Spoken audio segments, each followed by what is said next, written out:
Buenas tardes, buenos días, buenas noches, de acuerdo a cómo vayas a ver y escuchar el programa del día de hoy.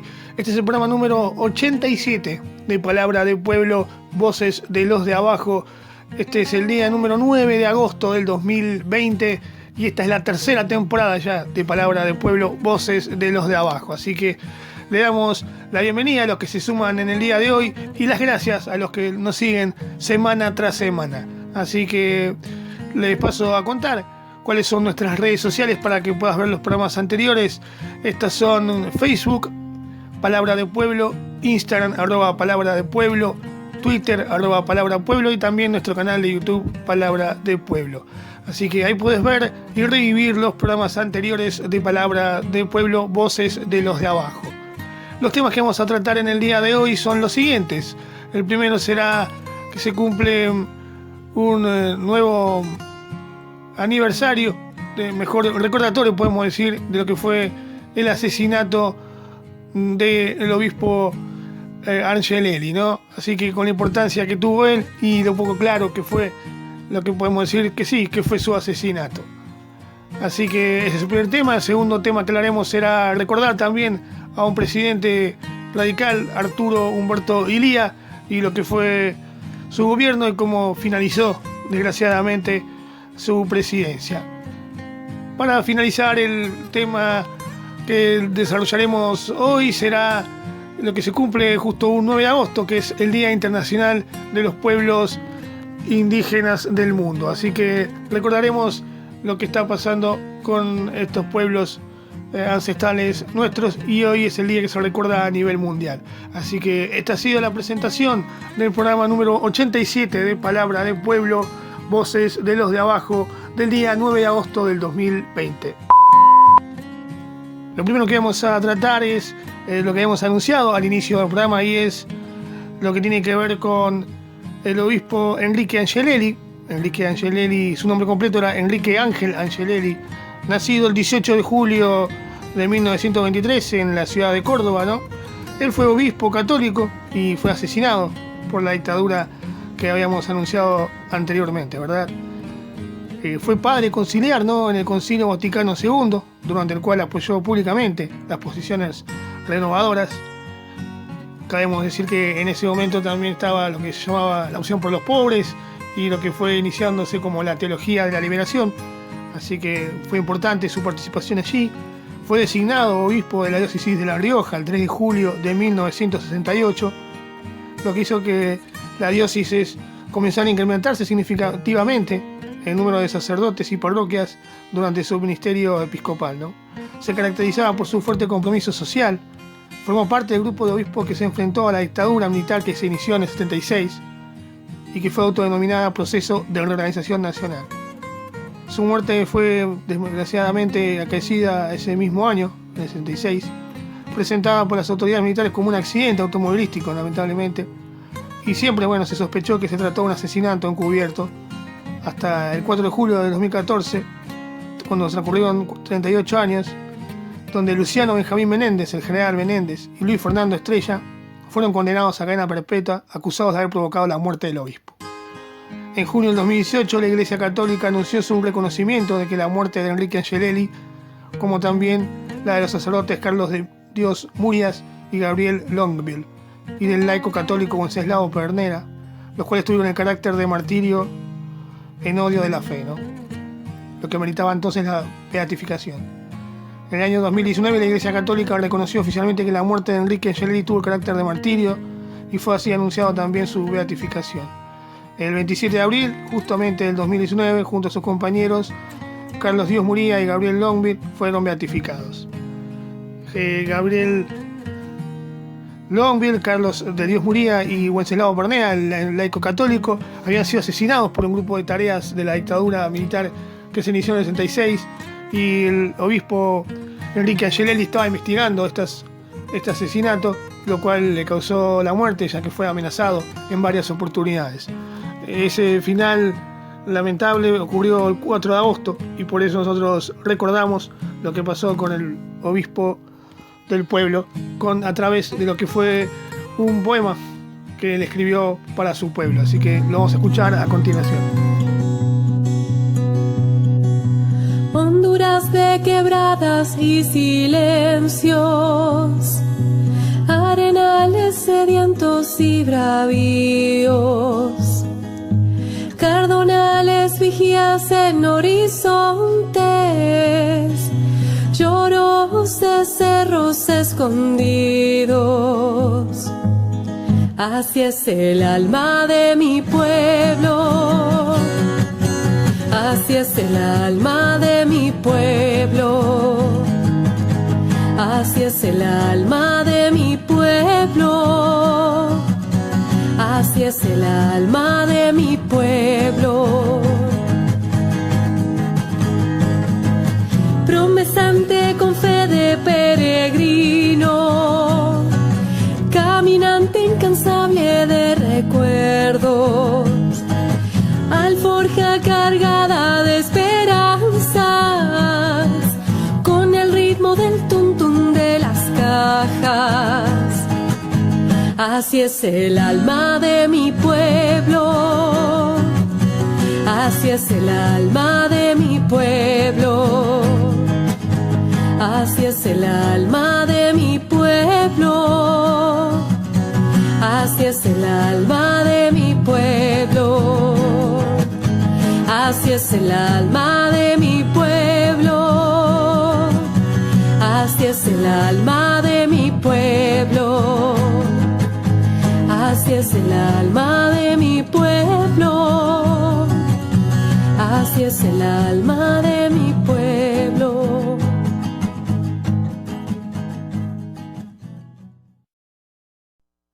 El próximo tema que hablaremos es lo que decíamos, ¿no? Es el nacimiento de Arturo Humberto Illia, presidente de la Nación, ¿no? Nació el 4 de agosto del 1900, fue presidente de la Nación Argentina durante 4 años, desde el 12 de octubre del 63 hasta el 28 de junio del 66. Arturo Humberto Illia nació en la ciudad de Pergamino, aquí en la provincia de Buenos Aires, y fue médico y político argentino, elegido presidente, como decíamos anteriormente, pero antes se había desarrollado como senador provincial, diputado nacional y vicegobernador de Córdoba, ¿no? En el 62 anteriormente había sido elegido como gobernador de esa provincia, y cargo que lo impidió asumir la dictadura, ¿no?, que estaba en ese momento. Él era dirigente de la Unión Cívica Radical y también fue parte de la Unión Cívica Radical del Pueblo. Su gobierno estuvo marcado, ¿no?, porque fue condicionado por las Fuerzas Armadas, que habían prohibido antes de entregar el gobierno al peronismo, y que tuvo que confrontar siempre Illia con ese litigio, ¿no?, de tener a las Fuerzas Armadas o como ser manera observatoria, ¿no?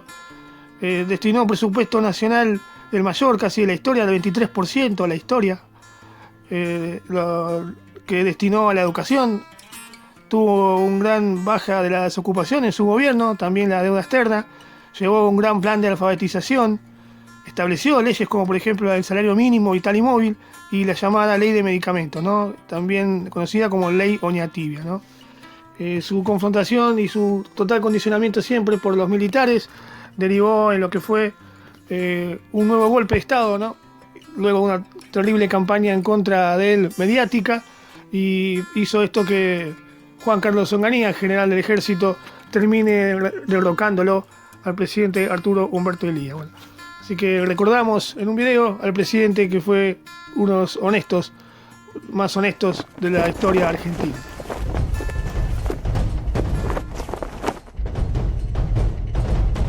Arturo Illia era un político moderado que creía en la democracia como sistema para solucionar los problemas de la nación. El presidente buscó la manera de encontrar una solución a la crisis de legitimidad política que imperaba en la nación desde 1955. A pesar de su conocido antiperonismo, levantó la proscripción de ese partido. En las elecciones legislativas de 1965, el peronismo se presentó con el nombre de Unión Popular y se alzó con el 36% de los votos. El peronismo comenzaba a recuperar su lugar en la política institucional. Mientras tanto, en las Fuerzas Armadas se consolidó la doctrina de la seguridad nacional, que la llevaba a constituirse como los verdaderos defensores de la patria contra la subversión comunista, aún a costa del régimen republicano. El rostro de esta ideología estaba encarnado en Onganía, quien contaba con el apoyo de las empresas extranjeras, de sectores civiles ligados al liberalismo económico argentino y del antiperonismo. Desde los medios de prensa, Onganía fue construido como el gran referente de una nueva Argentina, moderna y posible. Como adversario a esta supuesta renovación se encontraba Ilia, al que caricaturizaban como una tortuga y sobre el que ironizaban con respecto a su origen pueblerino. El 28 de junio de 1966 se ejecutó el golpe de Estado. Destituido por Onganía, Arturo Ilia veía terminado su mandato luego de apenas 3 años.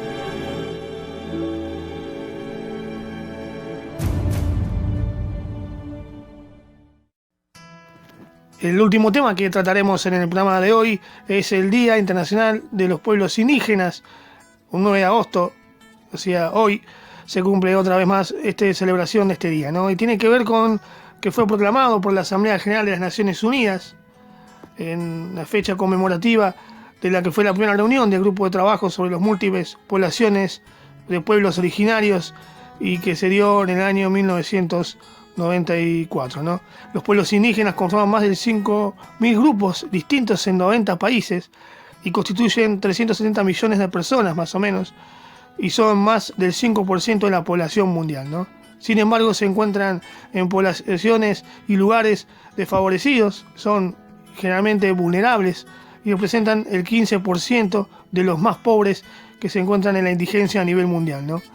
Sus prácticas a lo largo de la historia han hecho que, sean reconocidas y sus derechos siempre han sido violados y llevados por delante a lo largo de lo que son las historias. Por eso se recuerda este día, ¿no? Y en la actualidad se encuentran poblaciones vulnerables que son perjudicadas en todo el territorio mundial, ¿no? Así que de esta manera y de alguna forma la comunidad internacional intenta reconocer a estos pueblos ancestrales y aborígenes y sobre todo a su cultura, ¿verdad? Así que hoy recordamos un nuevo día de lo que son el Día Internacional de los Pueblos Indígenas del mundo, ¿no? Sobre todo aquí en América Latina, que tenemos nuestras raíces principales en estos ancestros y sobre todo en estos pueblos originarios que tanto destacamos aquí en Palabra del Pueblo, Voces de los de Abajo. Así que vamos a ver un video en lo que tiene que ver con este Día Internacional de los Pueblos Indígenas. Con el fin de promover y proteger los derechos y libertades de los pueblos indígenas en el mundo, la Asamblea General de las Naciones Unidas aprobó hace 10 años esta declaración, en la que defiende la igualdad de los indígenas y exige su no discriminación. Hay cerca de 370 millones de indígenas en el mundo, lo que representa más del 5% de la población total.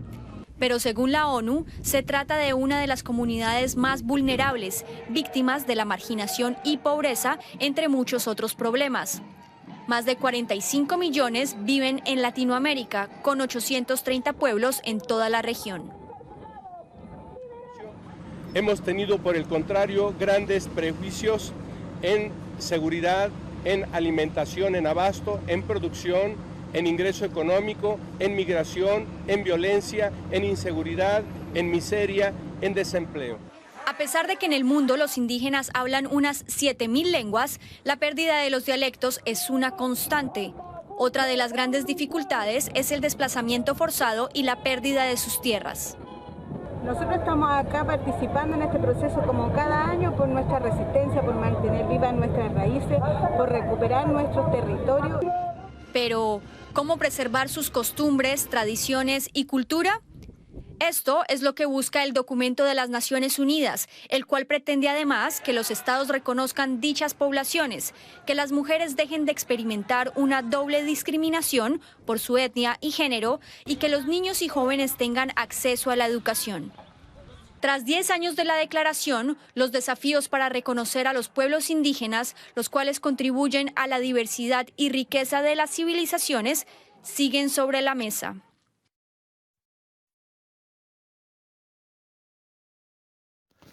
De esta manera terminamos el programa número 87 de Palabra del Pueblo, Voces de los de Abajo. Hoy ha sido el día 9 de agosto del 2020, así que esperemos que le hayan pasado bien, que hayan podido informarse un poco más en este programa del día de hoy, y nos volveremos a encontrar la semana que viene con un nuevo programa de Palabra de Pueblo, Voces de los de Abajo. Así que hasta dentro de 7 días en una nueva reunión donde nos volveremos a encontrar.